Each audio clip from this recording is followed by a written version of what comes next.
Hello दोस्तों, welcome to the Movie Diaries. दोस्तों, आज की फिल्म मैंडिंगो। समय 1840 के दशक का। जगह अमेरिकन साउथ में स्थित फाल्कन हर्स्ट नाम का एक प्लांटेशन, जहां अफ्रीकन गुलामों को रखा जाता है। फाल्कन हर्स्ट प्लांटेशन एक ऐसी जगह है जहां गुलामों को न केवल खेतों में काम करने के लिए बल्कि लड़ाई, सेक्स और नौकरियों के लिए भी इस्तेमाल किया जाता है। वॉरेन मैक्सवेल एक बूढ़ा शख्स जो उस प्लांटेशन का मालिक है, और उसका एक लौता बेटा हैमंड मैक्सवेल, दोनों बाप बेटे मिलकर इस प्लांटेशन को चलाते हैं और साथ ही काले गुलामों की खरीद और बेच भी करते।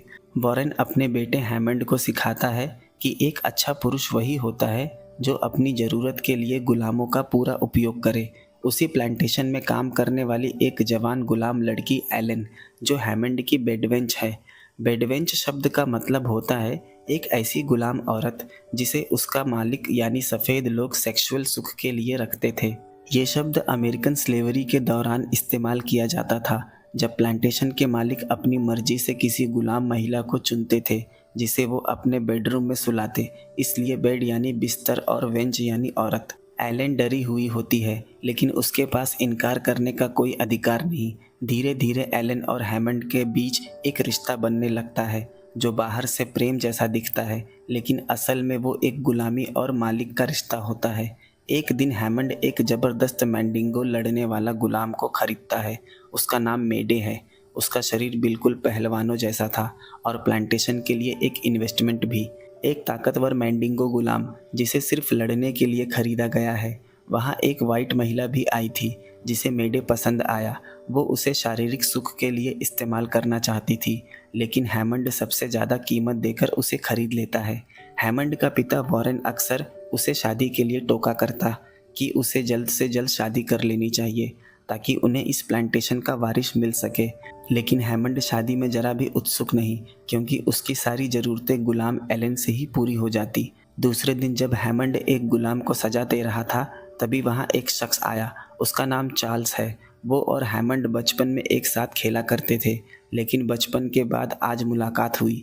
चार्ल्स काफ़ी निर्दयी और गुस्सैल मालूम पड़ता है, क्योंकि आते ही उसने उस गुलाम को काफ़ी मारा। रिश्ते में वो दूर का चचेरा भाई लगेगा। यहाँ एक दृश्य में हम देखते हैं वॉरेन कुर्सी पर बैठ ड्रिंक कर रहा है और उसने अपना पैर एक छोटे बच्चे के सीने पर रखा है जो कि एक गुलाम है, ताकि उसके पैर ज़मीन पर गंदे ना हो जाए। यहाँ हमें पता चला कि चार्ल्स की एक बहन भी है, ब्लैंच। वॉरेन ने सोचा क्यों ना हैमंड की शादी ब्लैंच से ही करा दी जाए। दूसरे दिन हैमंड को ब्लैंच के घर भेज दिया गया, लेकिन चार्ल्स इस रिश्ते से खुश नहीं। उसने अकेले में ब्लैंच को धमकी दी कि अगर उसने इस शादी के लिए हाँ कहा तो वो हैमंड को सब सच बता देगा। यहाँ हमें पता चला कि दोनों भाई बहन फिजिकल रिलेशन में थे, जिसकी खबर किसी को भी नहीं।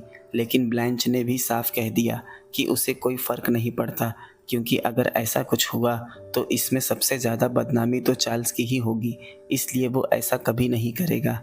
ब्लैंच ज़्यादा खूबसूरत भी नहीं और दिमाग से भी कम मालूम पड़ती है, लेकिन हैमंड पहली मुलाकात में इतना कुछ समझ नहीं पाया। हैमंड अपनी चचेरी बहन ब्लैंच से शादी करता है, सिर्फ इसलिए ताकि वाइट ब्लड लाइन बनी रहे। लेकिन शादी की रात ही हैमंड को पता चलता है कि ब्लैंच वर्जिन नहीं थी। ये बात उसे अंदर से तोड़ देती है।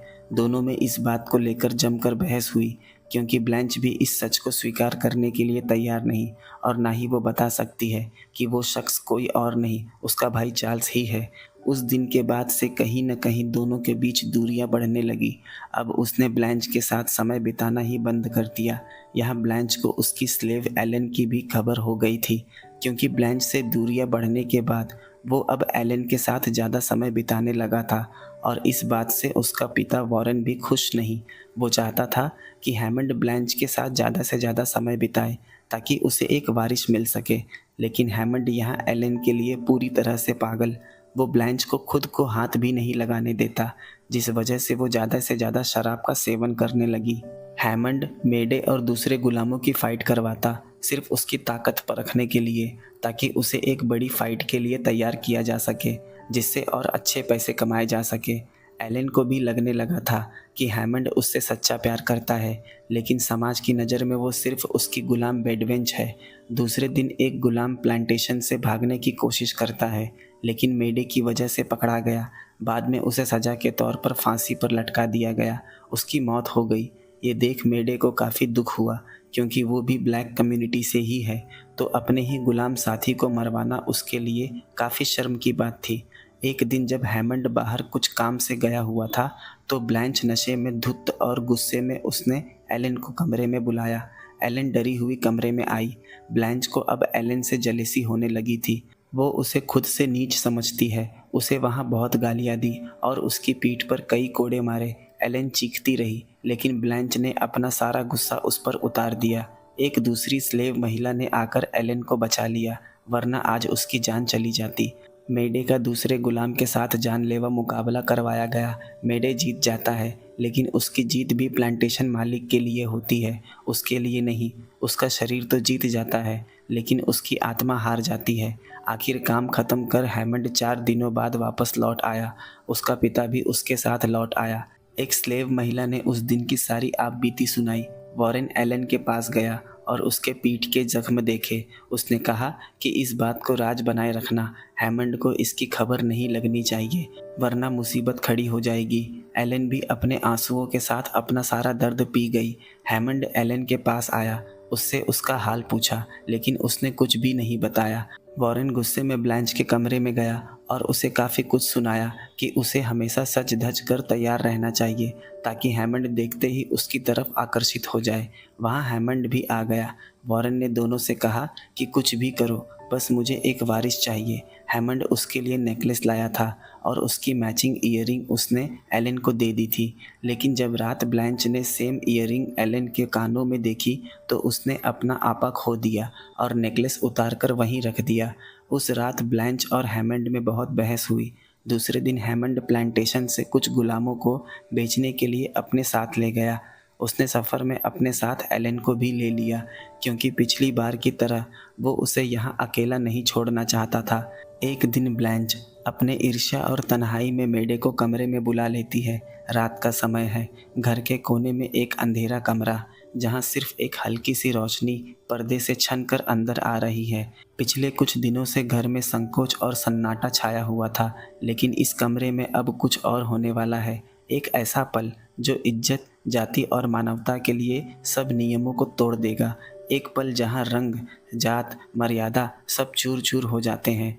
कमरे के बीच में एक बिस्तर है, जिसमें सफ़ेद चादर बिछी है। चादर के एक किनारे पर ब्लैंच हल्की सांस लेते हुए खड़ी है। उसकी आंखों में उलझन, तनाव और एक छुपी भूख है।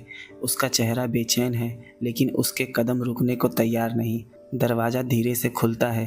अंदर आता है मेडे, एक काला गुलाम, शारीरिक रूप से बलवान, लेकिन मानसिक रूप से अपने स्थान से वाकिफ।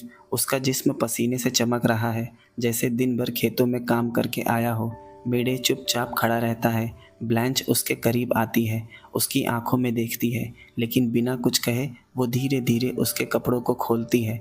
वो उससे ज़बरदस्ती नहीं करता, जैसे वो अपने लिए एक शक्ति समझती है, पर असल में यह बराबर से नीचे गिरा हुआ रिश्ता बन जाता है।